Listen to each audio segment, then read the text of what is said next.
Hi everyone, it's Miss Waters, and your next worksheet is called a Math by Design.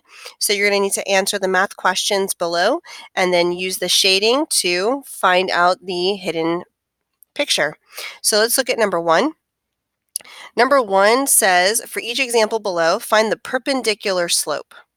Now, a perpendicular slope means opposite and reciprocal.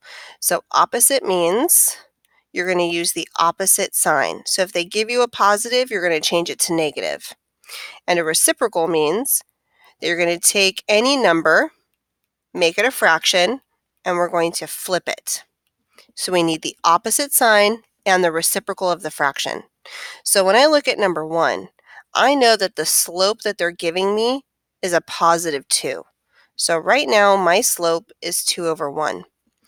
So if I want the perpendicular slope, I need the opposite reciprocal.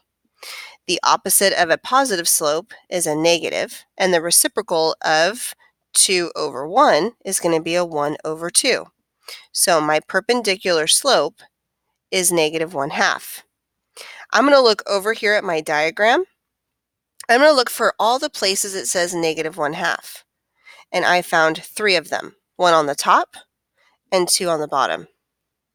It's telling me that I have to shade those to look like the one that they've given me in number 1. So I'm only going to shade that bottom triangle. So up here, I'm going to take my pencil first, because if you mess up, you do not get another copy from the sub. And down here at the bottom, I'm going to shade that bottom triangle. Your goal is to complete all 15. I highly recommend you complete all 15 problems first and color last. You want to make sure that all 15 questions have completely different answers, or you're going to end up shading the same square twice.